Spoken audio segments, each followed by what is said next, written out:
I hate running into you at Tinley. I hate going to your booth at Tinley. You know why? Because I feel like if I even ask one question, we're going to be talking for 2 hours, and I'm taking you away from the other customers. And maybe you get that sense about me, but so I try to keep it really short. I think I've come in sometimes and said, hey, I talked to you about this animal. Here's the money. Let me have the animal, and then I run away from you.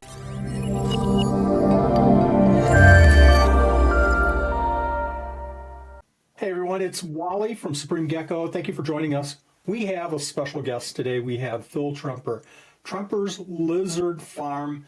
I've known Phil for, oh my gosh, 100 years? I don't know, Phil. At least a dozen, if not more. And I feel like, if we were neighbors, there'd be no stopping us. We would talk all day on animals.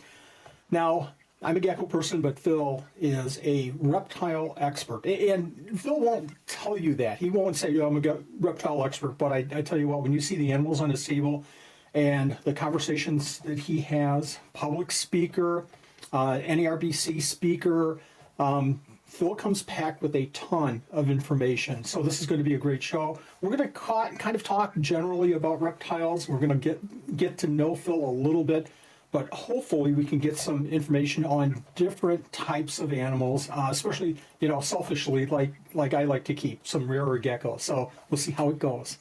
Phil, welcome to the show. Thank you very much for joining us tonight. Oh, thank you. I appreciate it.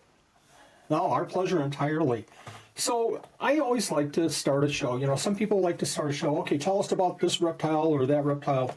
I want to start with you. Tell us a little bit about Phil Tremper. Well, work. That's what it always seems to be. But no, I've had a really strong interest in reptiles ever since I was a kid. But like a lot of folks in that, it always started with, like with paleontology or archaeology and dinosaurs and such. But I always had a real cool interest in that. And actually, we used to go fossil hunting when I was a kid.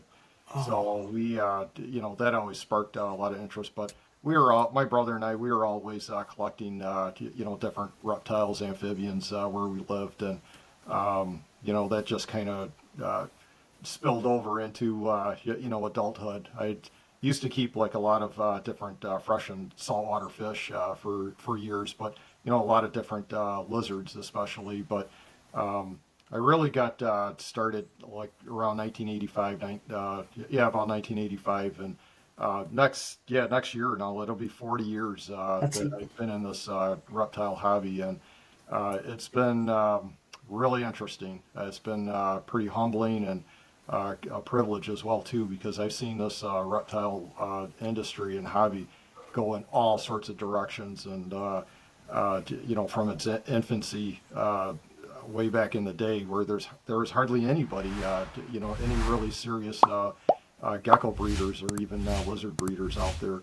There was really only a handful, and communication was you gave people a phone call, or you wrote a letter, and or you took pictures, and with your Nikon camera, and once they got developed, you mailed the photos to your friend or individuals. So it was a whole different world back then. Everything's digitalized now, but it's been. I really think that it's been a really cool privilege, just working with a lot of different stuff, and more than that, but traveling and some of the people that I've met just through the reptile hobby, and I've met people from every continent except for Antarctica. So Unbelievable. yeah, it's been really cool. Just talking to different individuals and just learning their culture, learning their interests, and what they're keeping, how they're keeping it, and where they're going at, in with that certain species. So, and it never stops either. So it's been pretty cool. But no, it's been a ride. 40 years, though. 40 years is a long, long time. I've been in the hobby for about 20 years or so. I kept tropical fish before that as well. 20 years I thought was a long time. 40 years is, how can you do that for when you're like 42? I don't understand hold on, let me get my calculator out here. So you started keeping fish. You started keeping, and shortly after that, reptiles, amphibians. What drove you to what you're doing now? And as you kind of answered that question, I'm kind of curious on how the path kind of took a direction toward reptiles. And as you mentioned that, kind of talk about where you're at right now as far as kind of a general sense, give our audience, our viewers, a general sense of what you're keeping. Because I tell you what, folks, you won't believe some of the animals that Phil keeps. And we'll talk more specific on the animals, but kind of a general idea of what you're doing right now with reptiles. Well, I mean, when I was you know, let's say, yeah, probably like in my, like around early teenage years and that, almost everybody kept an iguana. And, it just, and I'll never forget, I always had, it was a brown basilisk. It was a female. I had her in, with that iguana for, oh my, probably about 8, 9 years. And, they only live so long and, that's it, they die. But that's actually, fairly, you know, good lifespan for, a smaller lizard like that. The iguana, I had to get rid of it. rid of it. It turned out to be a male, just crazy, scratching, biting, whipping, everything like that. But that was kind of like the catalyst of getting into other different lizards. But I took a break for a while. But then around '85, I really got heavily into geckos. And I started with a lot of Phelsuma at the time. That was the gecko, the genus and all that to actually have back then. And there was one or two individuals that were actually bringing small groups of different Phelsuma into the United States out of Europe.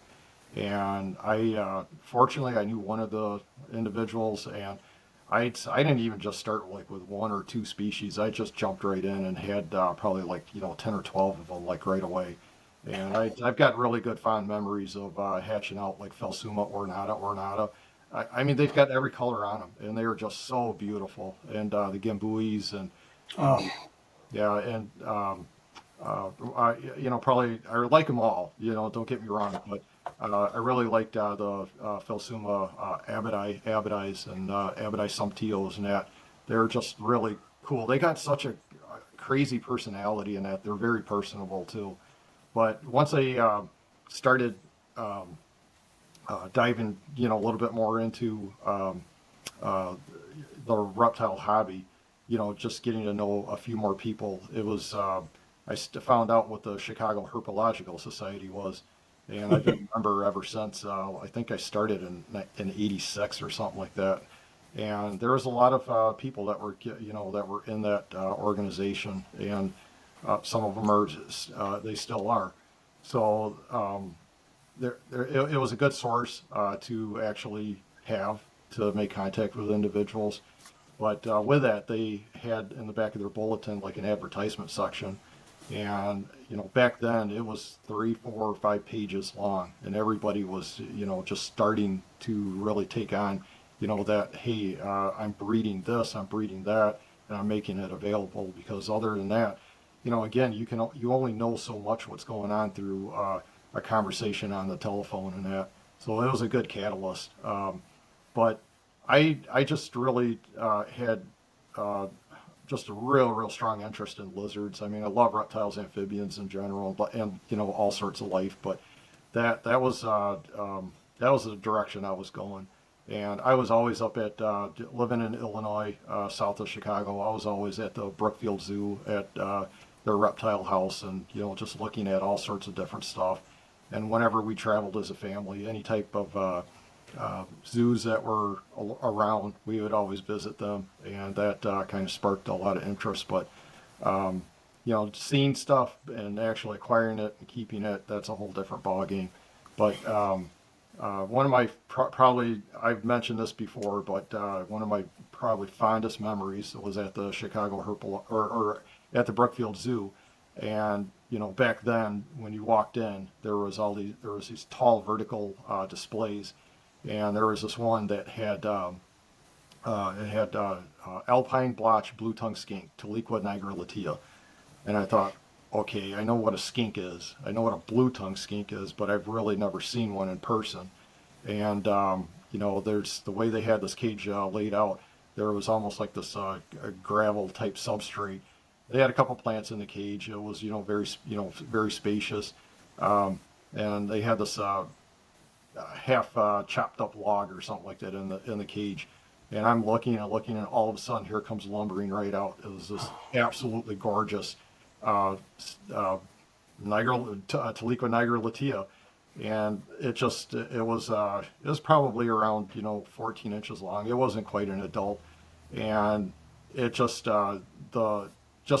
mesmerized. I mean, it was so incredible and beautiful. It had this deep mauve colored for the body, and then it had these bright salmon colored blotches like all over its back. And I'm like, oh my God, this thing is just incredible. And I told myself, one day I am going to breed. I'm going to have these animals and breed them. And it wasn't. I mean, they weren't readily available. Back then. There weren't too many in the private sector, and just finding them it was almost impossible. But that was one of my highlights when it was like in let's see here, it was in 2000 at the Wow. Breeders' Expo that they were finally available, and I snatched up a group, and I've been working. Well, not, this year is 24 years working with that particular species of lizard, and I mean that's a long time to put into one project, and Yes. I still have one of the original animals. It's a male. He has a little bit of cataract in one eye, but he's still alive, eating and going. But he's easily 25 years old, so that's kind of that's a long time to live in captivity. But It's a long time.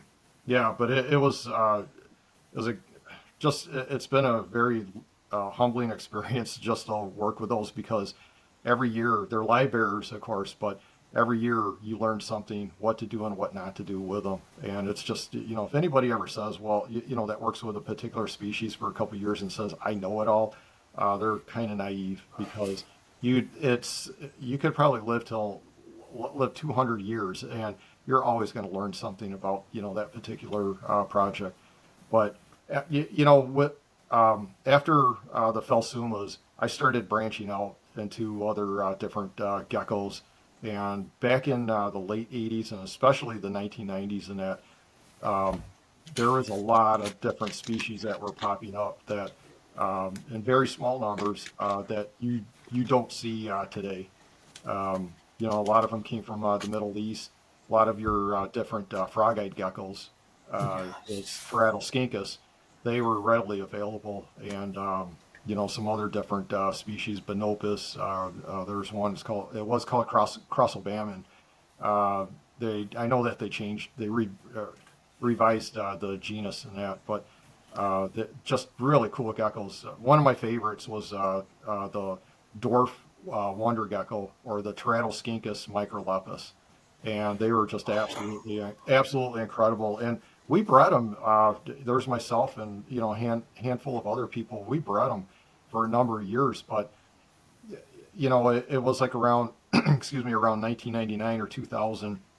That's when all these sanctions happened in the Middle East, and they've never come back in since then.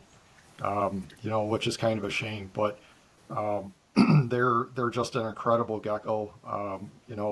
I can talk all day about them, but unless you actually see one in person, it's a whole different story.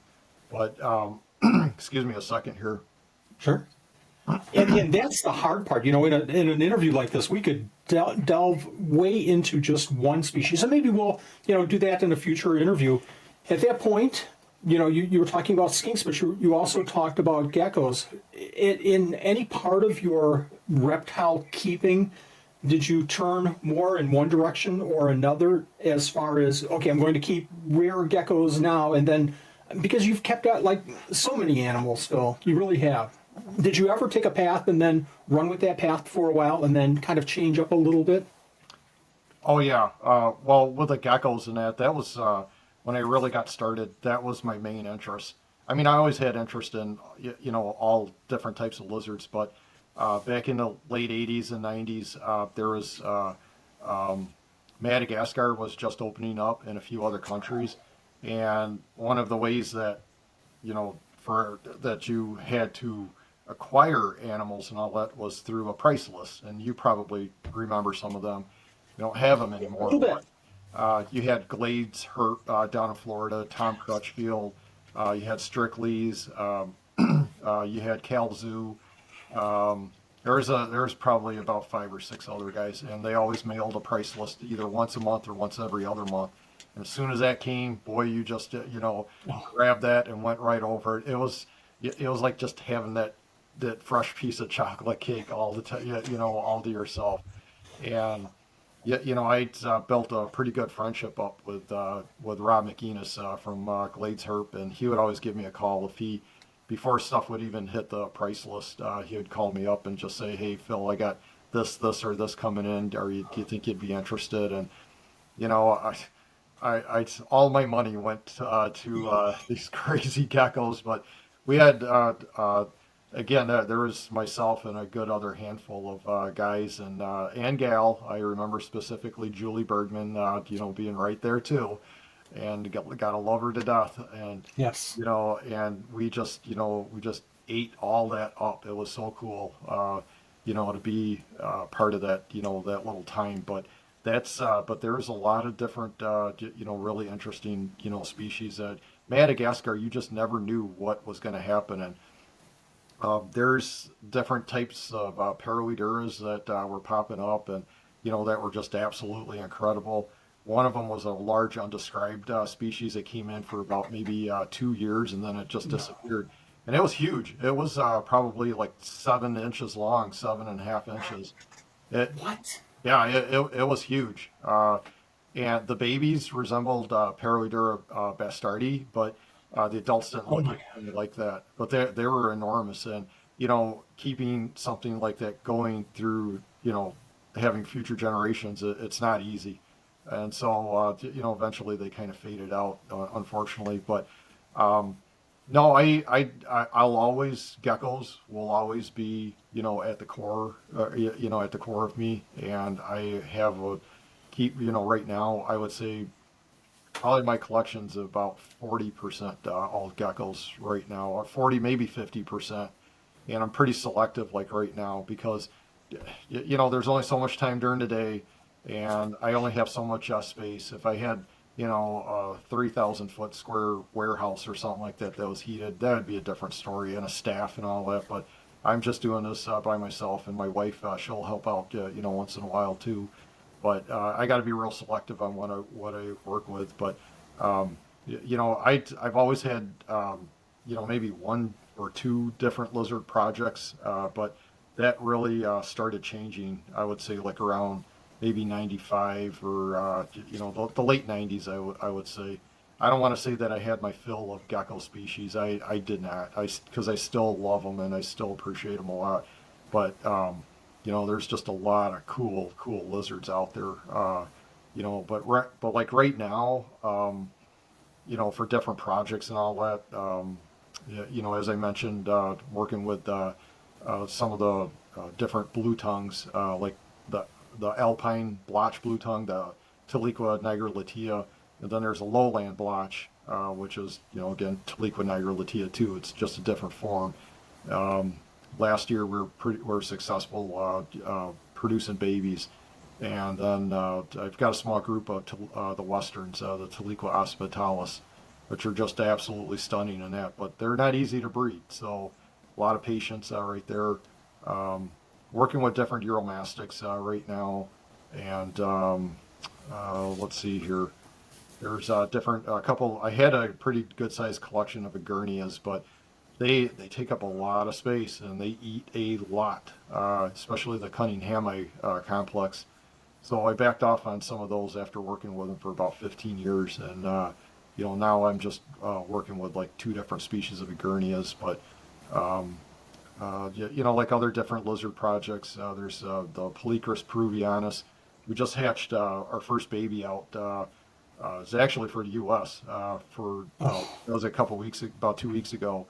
They're long-lived species. They come obviously from Peru, but they're just they look like mini dragons. I mean, they're just incredible. because of the environment that they come from, the eggs, they have a very long incubation span, and they have to go through a diapause and before they start developing. But that one egg, I only had one egg hatch out of five, but it took 289 days for it to hatch. So I saw your post on Facebook, and I'm thinking, oh my gosh, I've had cars last, less time than that. That's amazing. That's amazing. I know chameleons. I know there's a lot of other reptiles that have a long, long time in hatching. The eggs hatching. That's a long time. 285, did you say? 289 days. 289. That's Yeah. terribly long. Yeah, I mean you just set the egg up or the eggs, and you just try and maintain a certain parameters, humidity, temperature, and I don't want to say that there's a trick to hatching them out, because I am definitely still learning on that project, because they were non-existent in the United States, and then I actually went over to Germany to pick my group up, and that was back in 2017. So the animal that hatched out is actually an F3 animal. So, or no, I'm sorry, it's an F4 animal. So it's pretty good, pretty big deal on something like that. But they're just incredible lizards in that, and it's a whole learning curve. There's so much to learn about them, their diet, their habitat, what they like, what they don't, and right now is their breeding season, so they just their gestation alone is like 2.5 to 3 months. So it's just you just really have to dive into being patient with something like that. And they don't have high metabolisms or anything like that, where you got to feed them every day. Every couple days is actually just fine. So, but what with them, there's a lot of other different, projects that I'm working with, like a couple different anoles. I know that they're being a little bit more common now, but that Anolis sagrii, the red little red ones, they're just Okay. they're an invasive species down south and all that, but these little red populations that are popping up are just absolutely sharp. I mean, they're cool when you have this little bright, super bright little red baby hatch out of this little tiny egg that's the size of a pea. It's pretty cool. But trying to think what others. There's let's see here. There's some lacertid species like Teeman, and Lacerta schreiberi. Schreiberis, they've just been incredible project to work with. I haven't bred them yet. I had a setback about 2 years ago, but grabbed some more animals and all that, and they should be breeding like next year. There's only one monitor species I'm working with, like the red Ackies, just because I've always really enjoyed those guys. Um, there's yeah, boy, there's just like there's a lot of different others. There's Phymaturus, Diplolamus, and Liolamus, which are species that come from South America. Those guys are pretty cool, but there's not a whole lot of literature out there, and that's something too that along the way that I've always tried to promote, and even for myself personally, is when it comes to information, is buying books, buying herpetological books and all that, and I've always been an advocate of of having a nice library. Not a lot of people are reading anymore, so they sit down with a book anymore. And so with that, in the past you had natural history book vendors in the United States, and it's only down to like maybe one or two people right now. So the majority of them, they're if you want anything, you have to get it either from Australia or from Europe. So What I'd like you to do is read the book, keep the animals for about 10 years, fine tune the breeding, hatch them out, and then can you produce a 5-second TikTok so that I can watch that and learn everything that I need to breed that animal? yeah, Well, but the starting should be reading a book, right? yeah, exactly. You have to do your research. And not only that, but it's, there's your interest that you have to feed as well too. And it's some of these herpetological publications and that they're not cheap, but there's an old saying, you pay for what you get. So it's definitely worthwhile. And the thing is, if you hunt some of these publications down, once you find them, you can find them on Amazon Prime, or maybe there's another book collector that is they're just getting out or something like that. There's different methods to pick your books up. So, but the thing is just do it.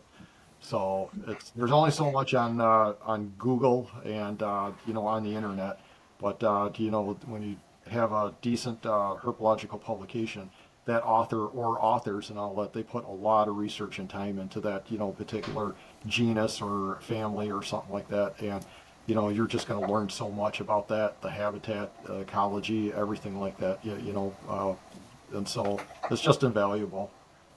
You talk about that, and I've been mentioned with some of the videos that I've done with helmetids or something that's not so common, viper geckos, not common but not rare, and people will come back and say, "Oh my gosh, you know so much about this animal," but really, I don't put anything out until I spend. I've got my notebook out and I'm looking up and I'm researching and I'm talking to other people. And maybe I've kept the animal, but at least I'm talking to other people to get more information. And I'm going out to, a Google Scholar or something like that before I publish something, before I put it in a video. And I'm wrong. Sometimes I'll publish something and, what do you mean it's not from South? It's from Africa. Oops, sorry, I goofed that up. Gross, exaggeration. But I try to do as much research as I can. So I'm sometimes learning more by doing a video, and I'm sure the same thing is with publishing books. People are learning more about it than they started with, and I just think that books are invaluable. Talk to experts and start working with them and observe your animals. There's no better way. You talked about, I've got to go back to this point. You talked about a 30,000, if I remember right, a 3,000 or 30,000. I'm going to go with 30,000 foot warehouse and the staff to cover it and all the enclosures and helpers. And I have a feeling, Phil, that even if you had a 30,000 foot warehouse, you would still fill it up and you would want more. What are some animals right now? And we're going to go back to what you have, and we're going to talk more about your current collection, but right now, it just kind of leads me to this question. Right now, is there an animal or two that you look at that you go, man, someday, I hope to work with this animal? As I always say, it always boils down to the Fiji Island iguanas, the genus Brachylophus. You got your Bullabulla vidiensis and fasciatus, and yeah, they're just incredible. We'll never get them in the United States because of the Lacey Act and CITES and politicians, as I always say. We'll never get them. But they're in Canada, they're in Europe, and also in other countries. Every time that I've had a chance to travel over to Europe, there's a couple friends that I know, and they have Fiji Island iguanas. And as I always say, when I go over there, I have to have my my Fiji Island iguana fix. So I usually try to sneak in their back door and just mess around with their animals, just hold them and all that. But seeing them in a photo is one thing, but having them in your hand is just completely different. And when they look at you with that golden eye, and it is the greenest green and bluest blue that you will ever see in your entire life. It is just absolutely incredible. But that will always be at the top of my list. I know it's crazy, pipe dream and all that, but who wouldn't want a Komodo dragon? I mean, who wouldn't? So, I mean, all they are is just big dogs. They're just, they get so tamed, and they're just fascinating lizards, and they're smart. I mean, there's stuff that is going on upstairs when they open their eyes and flick that tongue out and they're looking around. They are highly You can aware. kind of see them processing. Exactly. But Yeah, of course, those two type of species, they're out of reach. You know, but I would say like right now,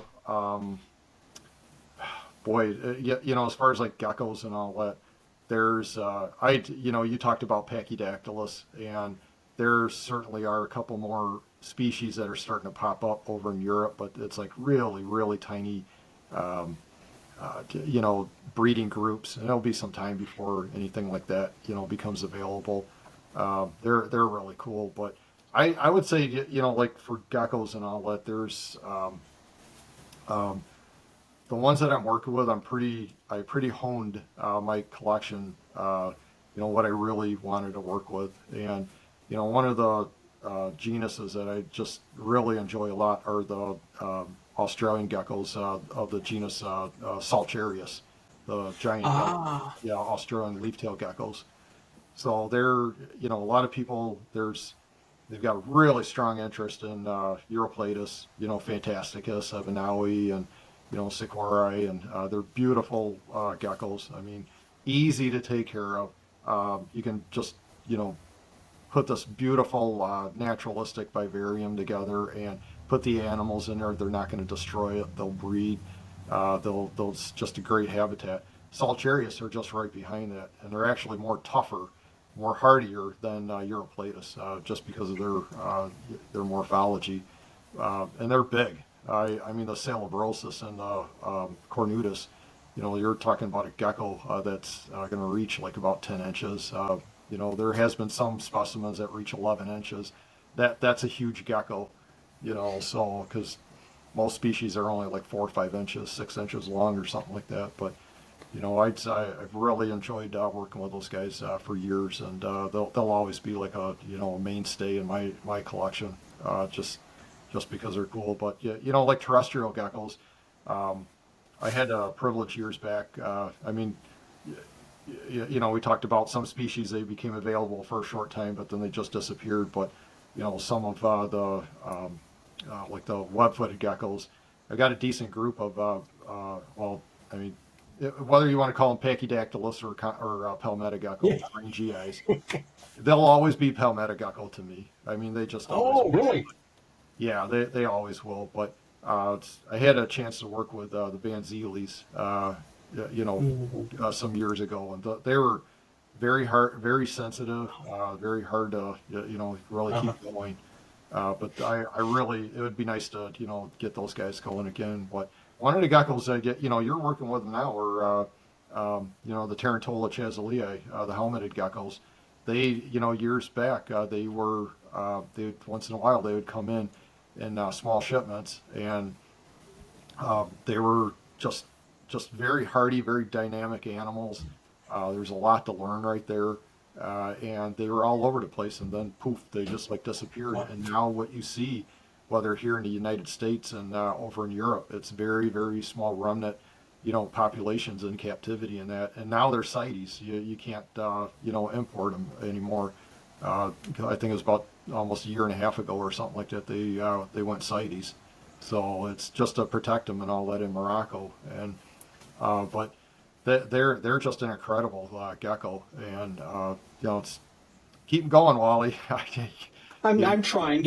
I feel like I'm still learning. I'm putting better lighting on them. I'm trying to set them up and spending more time with them. One of the things I wanted to do 2 years ago was not just keep everything like a crested gecko, and here's food, and I'm going to mist you once in a while. And so the last couple of years, I've been moving toward better enclosures, better lighting.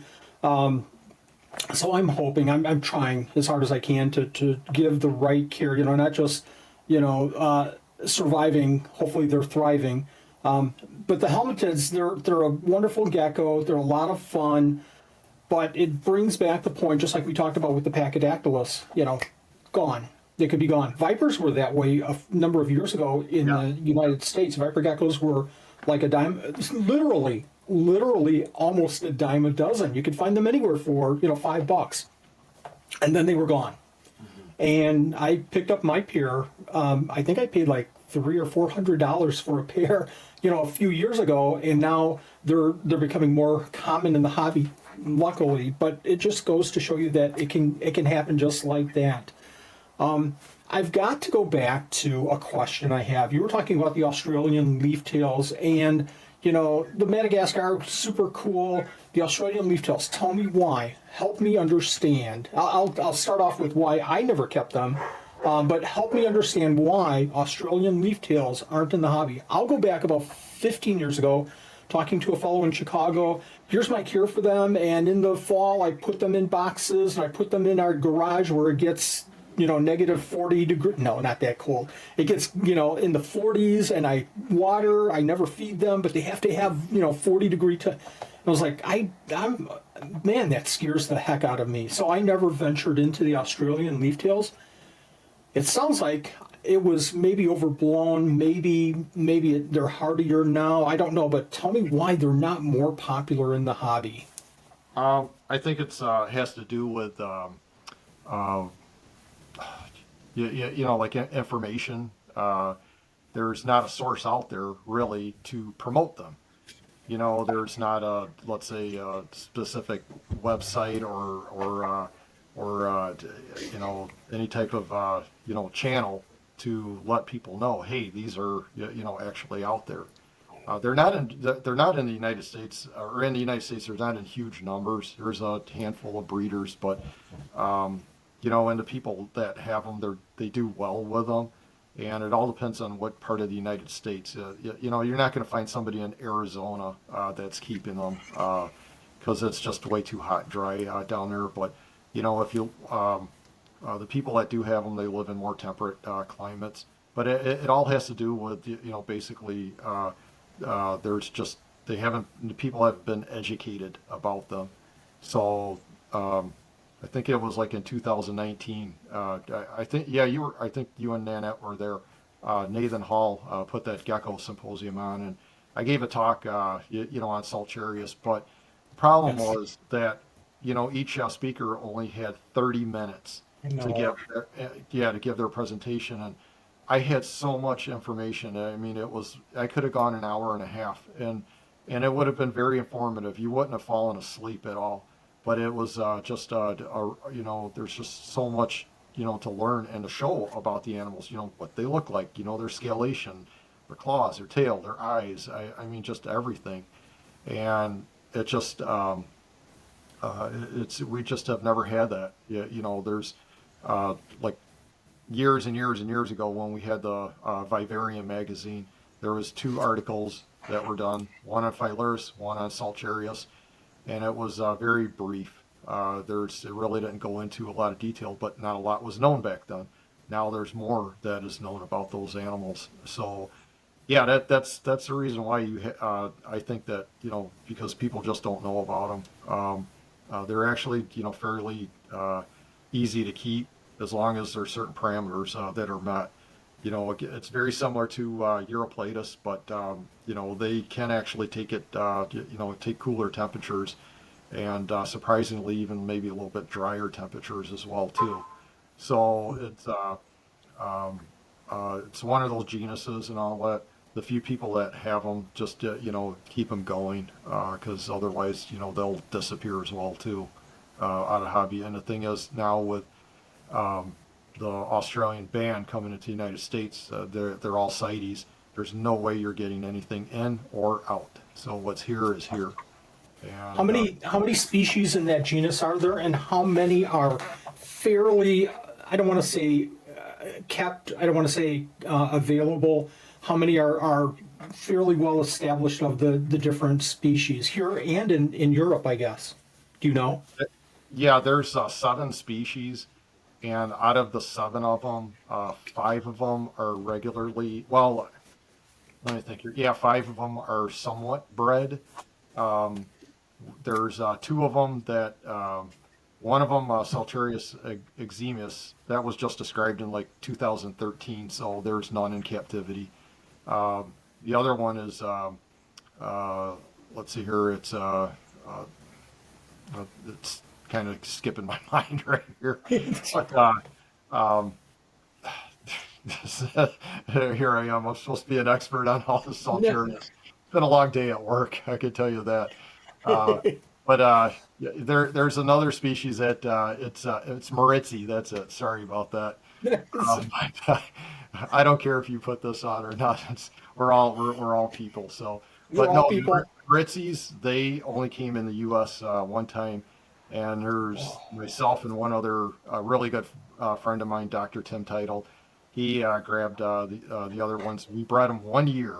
He hatched the first ones out. I hatched the second ones out, and all mine turned out to be male, my babies, and all his hatched out, and they all died. So, and then his adults died, and then my adults, well, my only female I had, she died. So I actually, you know, that project just, it came and went like within a blink of an eye. So, but the more common one that you're going to see is is like salabrosis. It's debatable whether it's the largest one or not, but that's you're going to see that, and let's say certain breeders, or once in a while they'll pop up like at a reptile show, one of the bigger shows. You won't see them at one of the smaller shows, and you'll if you're fortunate, you'll probably see like Saltarius wyberba, because they were the most common ones like years ago. But Oh, now there's only probably three, four, maybe five people even breeding them in the United States. So, they're just very, very low numbers. But they're really interesting animals. So, if you ever get a chance to grab any of them, it's definitely worthwhile. Like I said, it's not easy, not hard to take care of them. with genuses like this, Wally Kern wants to get into the Australian leaftails, and oh my gosh, on the site that publishes animals for sale, I see up here. Oh my gosh! So I'm going to talk to the breeder. I might talk to a couple of other people that I know that might be keeping them. Hey, do you keep this animal? Tell me about its scare. I have fished a lot in my life, and it's not, specific to what were you using to catch this. Were you using a rubber worm? Were you using a crank? It's how deep were you fishing? How deep are you? So there are specific questions that I would ask as a fisherman. Same with animals. If you're new to an animal, what are some of the questions that you're going to ask somebody that, the breeder? You're going to go right to the breeder and say, what are some of the kind of the routine that you're going to go through if there's not a lot of information out there on an animal? Yeah, no, those are very legit and smart questions, and you have to do again, you need to do your research, and even the breeder, are they how long have they been keeping that particular species, and how many years have they actually been breeding them? But definitely, what kind of husbandry are you giving these animals? What kind of cycles are you giving them? Not just let's say you're going to keep them warm for 6 months out of the year, but what kind of routine do you have established for these animals that that works for you? Because I mean, really, it's about sharing information. You don't need to hog it all. I mean, there's probably some things you're not going to share, just because you're still learning yourself, and that's not being disrespectful or anything like that. Yep. But you need to find out, the diet frequency, what kind of supplements, frequency of the supplements as well too, because an animal that doesn't have a high metabolism, you don't need to be dusting their insects like all the time. That's just overkill right there. Humidity, watering, is any heat involved, UVB lights or no UVB lights? Is it the cage bioactive? Is it not? What about airflow? What are you doing? Are you using a fan in your room? Or are you not? Have you had any issues, like any health issues with the adults or with the babies? How are you keeping the babies, the juveniles, and that? What are you feeding those as well too? So, have you shipped them? And of course, everybody wants to know, hatch dates, lineages, stuff like that. I don't really get into too much to like parent picks because I feel that's almost, in some cases, a waste of time. If a juvenile is, if it's nice and healthy and all that, that's what you're getting. You're not buying the adults, so you should just be satisfied with that because, there's a lot of time that's involved with taking photos and that, and the right photos. So, Yes. so if a breeder says, no, I'm not doing parent pics and all that, don't get upset. Just be respectful on something like that, but, yeah, but just genuinely talking to the breeder and just kind of feeling them out. You got to remember, you worked hard for your money, and you want to spend it wisely. And if it's a project that you want to get into, and every fiber in you is saying, yeah, this is good, then do it. But if it doesn't feel right, walk away. There will be another Yes. time. There will be. Yes. There definitely will. And you made a good point that you're investing hard-earned money for some of these animals, and you can invest your money, you can spend your money on other animals. If you're going to spend the money, you should know as much as you possibly can. I'm going to go back to a point that you made that is critical in my mind. Maybe not critical. Let me rephrase that whole point. That's overlooked so much, and that's ventilation. Our good friend Ryan McVeigh.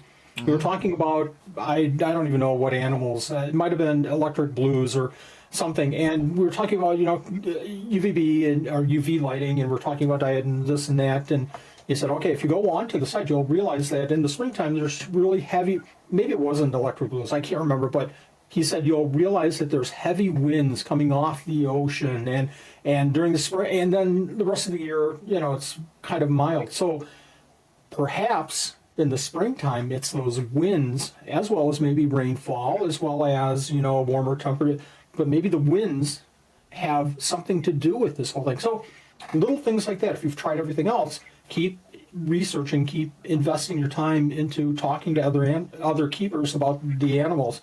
I think ventilation is way underlooked as far as a care requirement for some animals. We all know about, and you made a really good point about some animals that have a low metabolism. Cat geckos. Don't give them the supplements every time you're feeding them. Don't jam the supplements down their throat because they're not going to be eating a lot. And geckos. What drove you into the rarer geckos? I mean, you were talking about the Phelsuma and some of the rare geckos, some of the rare Phelsuma day geckos that you were keeping. What kept you down that path? Is it the thrill of breeding them? Is it the thrill of having something so different? What kind of motivated you? What lit that fire for you for the rare geckos? I would say, exactly. My answer would be like what you just said, and all that. Working with something, completely different and breeding it, because if you reach that point of success, you are really diving into the natural history of that animal, and I mean, you're really starting to understand it.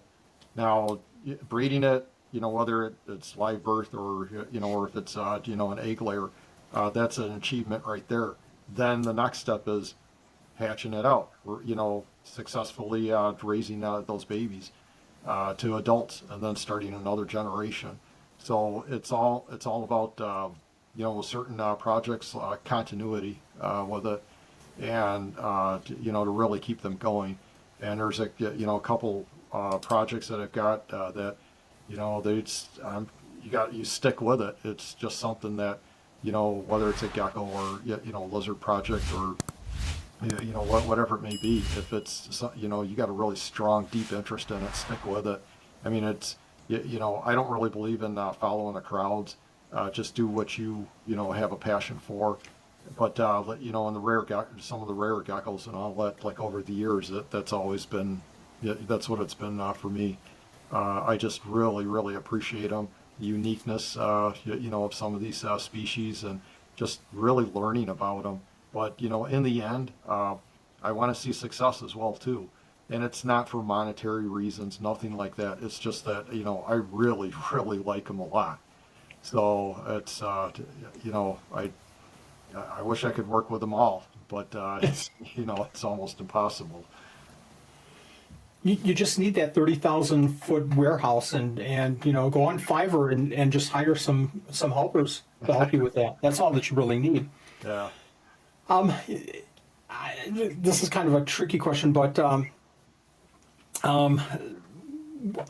how do you go about finding some of these animals? What I'm not saying to reveal sources or anything like that, but say okay, here's a good example. My gosh, I really would love to work with Periodora gracilis, and I just can't find them on the internet. I know I can't go to the reptile sales page. How do I find somebody that's working with gracilis, and how do I go about kind of communicating and then acquiring an animal like that? Does that make sense what I'm asking? Yeah, well, it's all about, really good communication because, eventually you talk to enough people, you're going to cross paths with the person that, is working with them.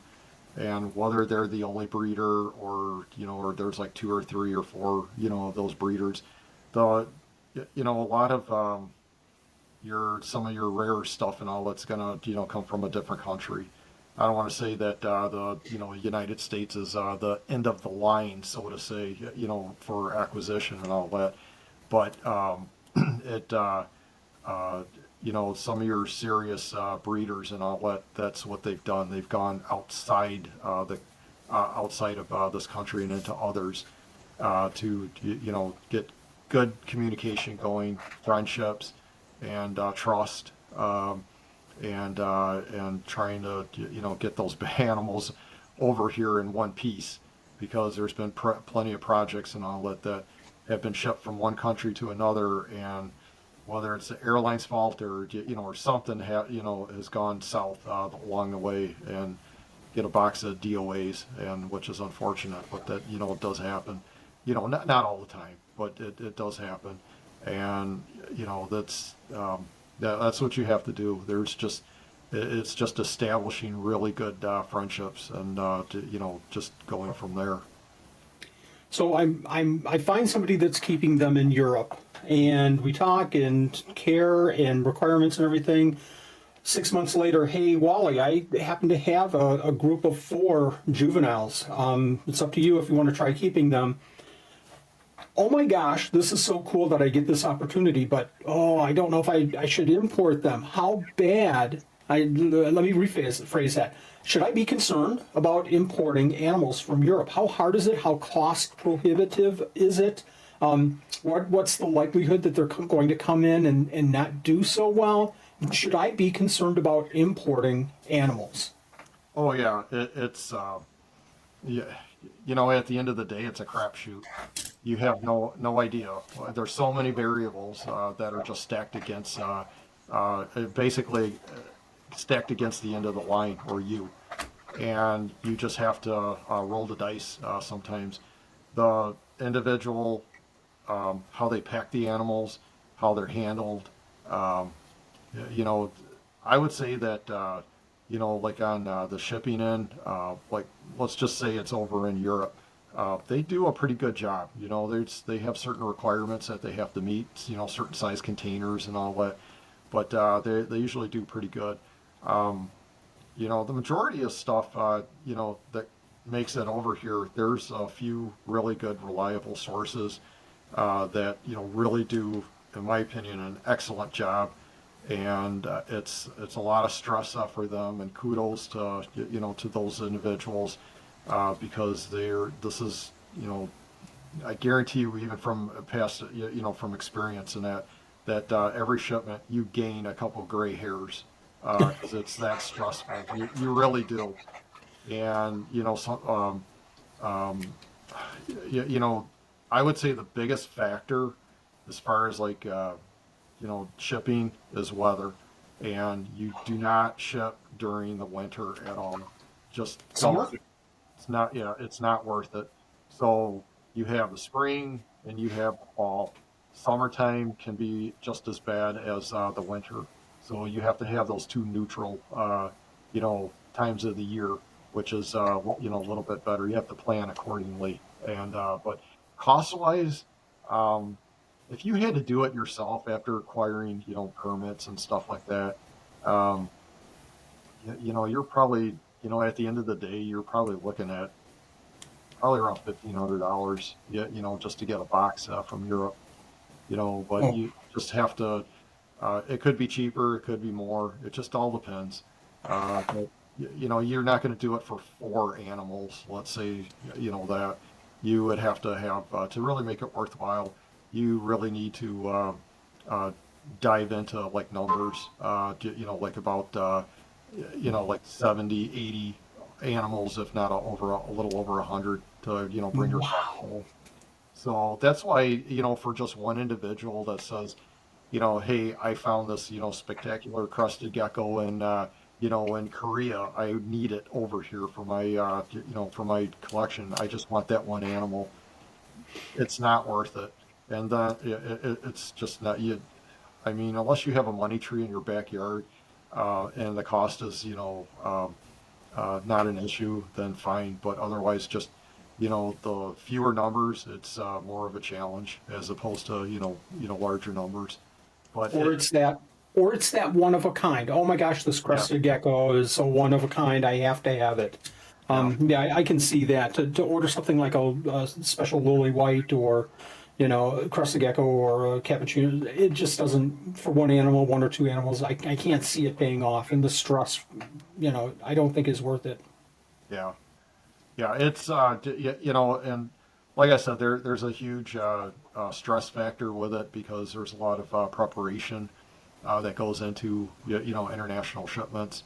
Yeah, even local as well too. Like in the United States, it can get pretty stressful as well. And I'm sure there's a lot of listeners that will vouch for that.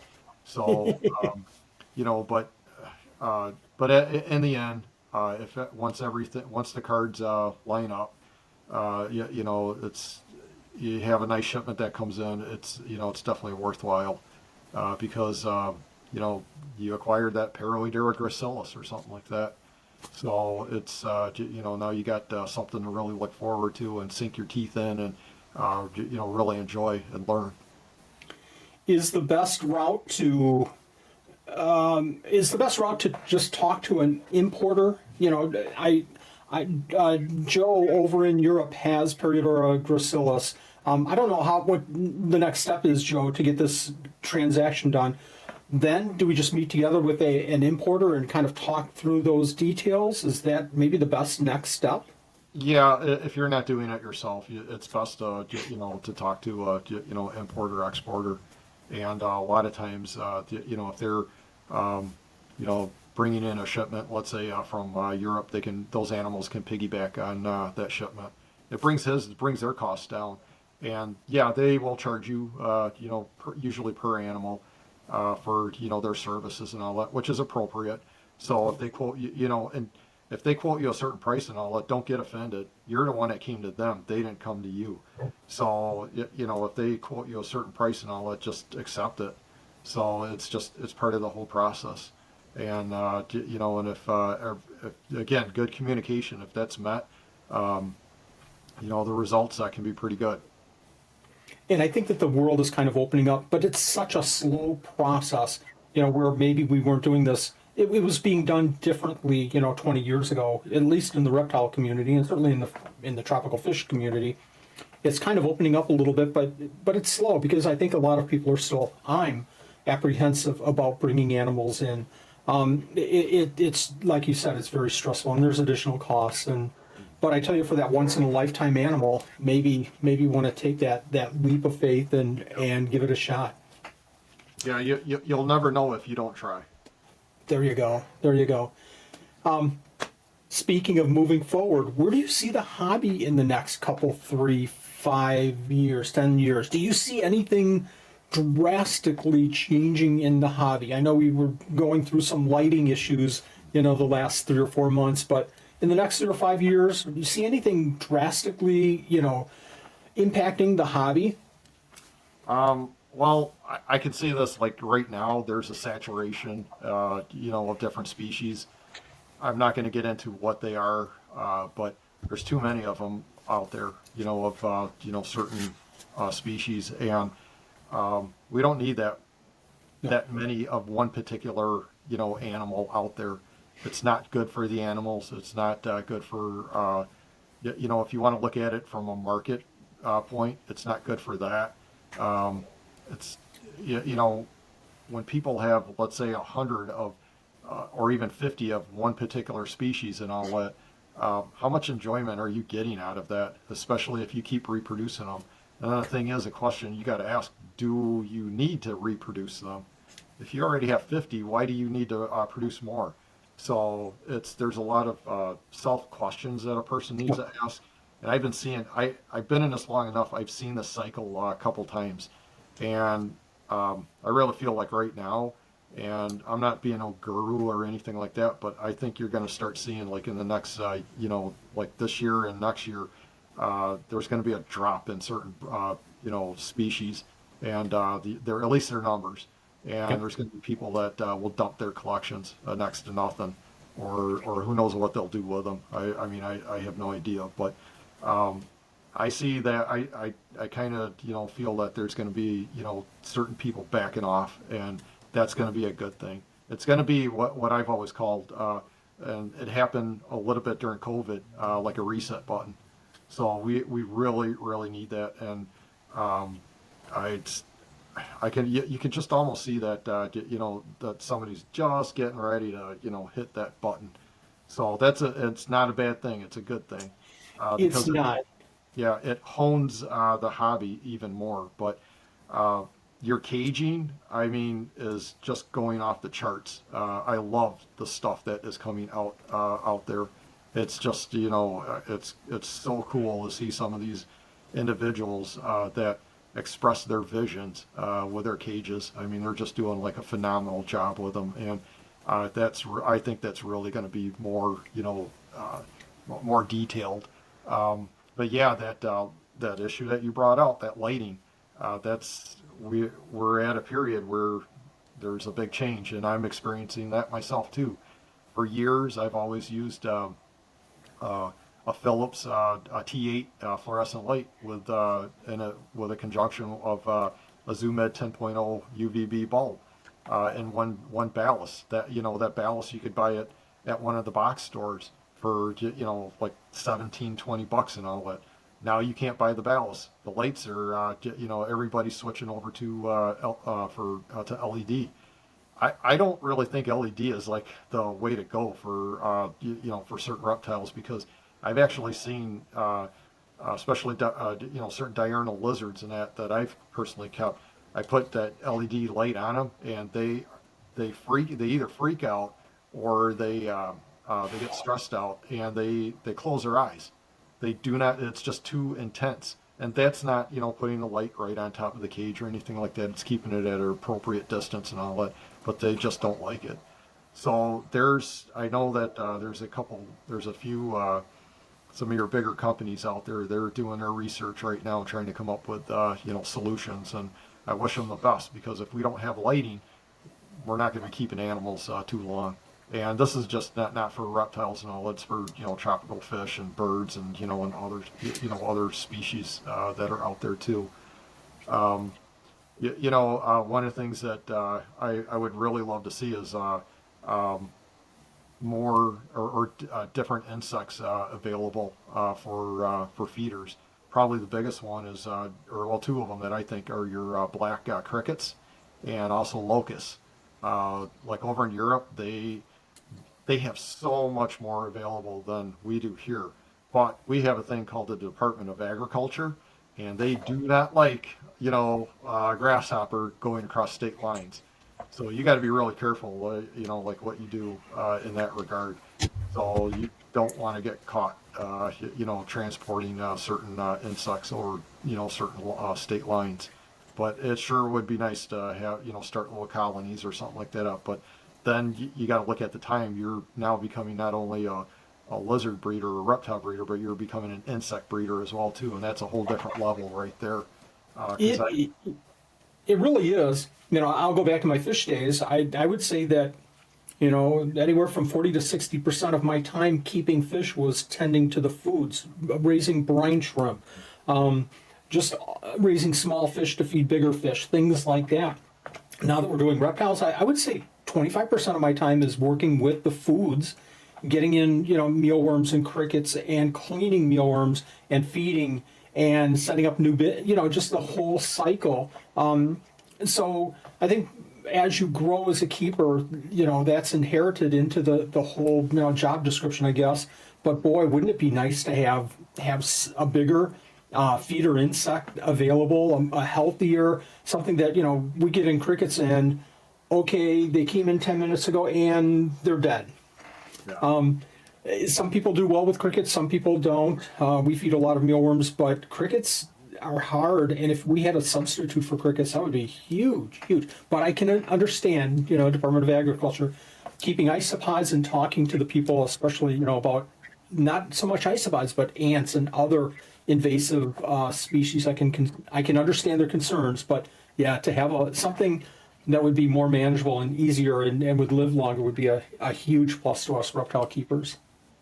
Yeah, there's just so much out there, but and there's a lot of just for instance, like a lot of lizards and geckos as well too. Their environments are usually infested with two species of insects and all, but ants and flies, and they're and what they're consuming is basically what what the animal or what lizards are consuming as well too.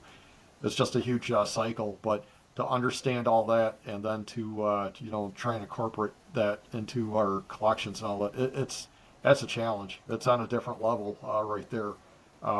It's great with the black soldier fly, what's happened with that over the years, but that's just not the only fly that's out there. So, but at the end of the day, who really wants to breed flies in their house?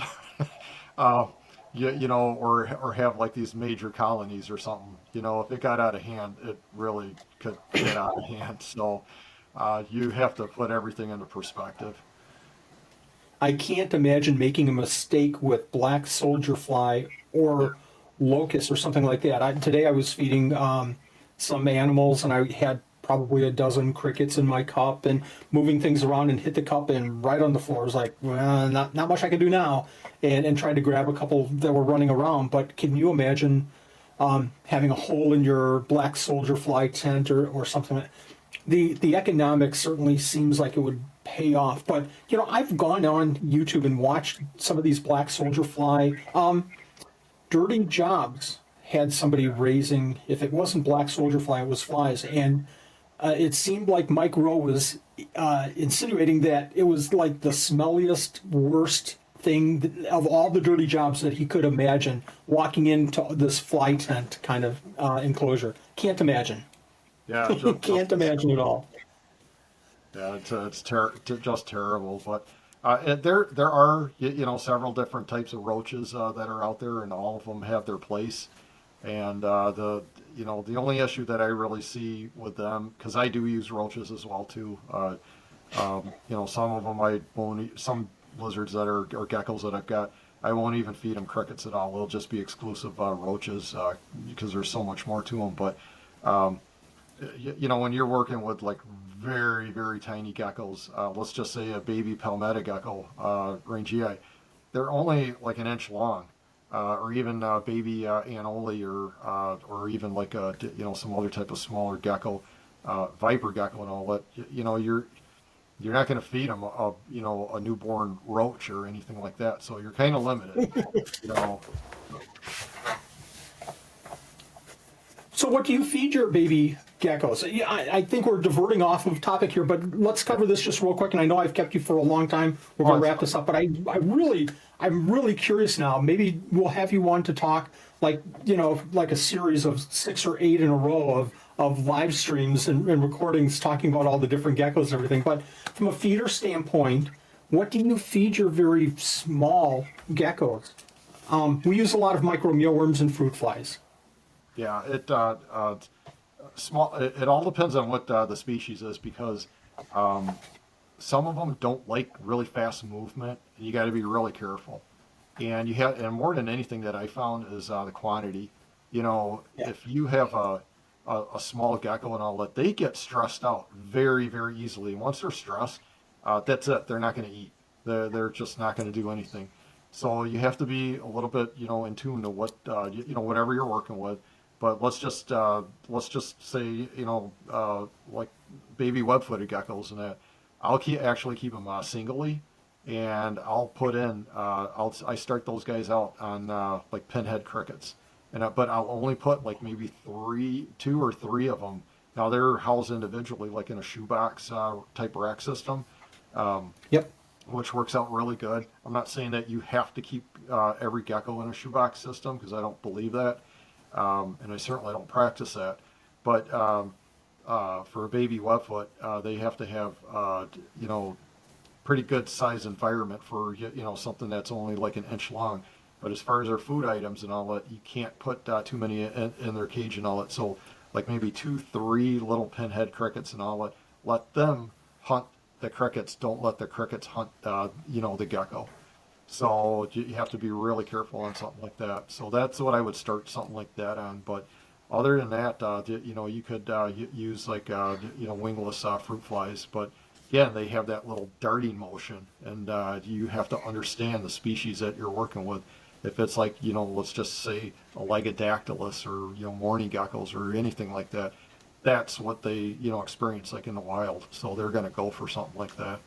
So it's just understanding the animal, where they come from, and and starting out with something appropriately sized in that. A baby Teratoscincus kaiserlingi, giant frog-eyed gecko, they're going to start out. They could take like a small newborn dubia roach or something like that right away, or like you said, the micro mealworms, or kind of like a somewhat dehydrated waxworm, where they start shrinking up a little bit. Those are really good prey items because they all have that undulating motion. And I don't know one lizard that doesn't, once you throw, um, some type of insect that has that type of motion in their cage, that those animals, they just focus completely 100% on that motion, and they usually go for them like right away. It's just like programmed Yes. in their brains that hey, this is something that I can take. It's moving, just at my right speed, and I'm going to commit to it. So but not all not all animals are going to kind of go that route. So you just have to just like I said, just really understand your babies and what they potentially can take, and like the appropriate size prey item. We circled all the way back to know your animals, watch your animals. You feed, dubias, baby dubias, and tomorrow you go in and look at the enclosure, and your babies haven't eaten one. Well, just pull them and feed some other, feeder insect. Such a great point about, slower moving, but moving all the time. Micro mealworms. I found that we can feed micro mealworms to crested geckos, and just having that motion in front of them constantly, it's like there's no way they're not going to eat it. Of course, they're hitting the wall of the enclosure and plants and going everywhere other than the food item, but eventually they find the food item and grab it. You just have to know your animals. Seriously, Phil, I appreciate your time so much. I want to have you back on if you have time in the future, and I'd love to do a little bit of a deep dive on some specific gecko species, maybe talk feeders as well, and how you go about getting the foods for your animals, and maybe talk about your collection in a whole as well. Is there one thing? A couple of questions, Phil. Where can people find you? Number one, how can people contact you? How can they find the animals that you have available? And number two, is there anything that I left out that maybe you'd like to share with our viewers about Phil or about your business? Well, it's always I started Tremper's Lizard Ranch, like probably like full time back in like the I'd say like the early '90s and that, and it's been going pretty strong. So my website is tremperslizardranch.com. I'll be quite honest with you, I haven't paid attention to my website in a while, just because it's taken a lot of time and it needs a lot of changes. But I've seen, everybody gravitates. What they have been the last couple of years is Instagram. So that's a really good platform. I'm on Facebook at Philip Tremper, or on Instagram at Philip Tremper. So those are probably the two. Instagram is probably the one that I choose the most. There's a lot of different photos of different lizards that I've worked with, recent hatches, and and whatnot. And yeah, there's some cool fishing pictures on there as well too. So, yeah, and we're always at the March and October NARBC Tinley show. Yes. It's always great to see individuals. As I always say, we're stuck in the back 40, way in the corner. It's sometimes it can be hectic, sometimes it can be crazy when and freezing when they open that service Oh, door in the back. But I we've been going at it pretty strong there for quite a while at that show. Prior to that, we were at the Breeders' Expo down in Florida for like 17 years straight, and that was quite the experience going down there and meeting lots of different individuals. But there's I can really appreciate that in the last couple of years, there's a lot of really, really good gecko breeders and also lizard breeders. I'm just going to focus on that. I'm not going to focus on turtles or snakes or nothing like that, but that are up and coming and that are here. And I yeah. just look at the work that they're doing, and it's like kudos. I really appreciate that. I love seeing the variety and and just really just their enthusiasm, how they express it and everything. So, but yeah, there's I had one individual was actually at this last spring Tinley show. He made the comment that he's only got like maybe about a year or two, and he's going to retire, and that's it. He's done with his reptiles, and he's going to walk away from it. And he asked me how long I've been doing this. Ooh. I told him, and he's like, "Oh, you need to just throw the towel in too." And there's no way I'm doing that. I'm just getting started. So there's too many cool species that are up and coming, and yeah, we'll see what the future holds because there's a couple special projects that if they happen in the next couple months, it's going to be very, very interesting. That's exciting. Knowing the rare animals that you're working with, just hearing you say that is exciting for me. I'll live vicariously through you on this one.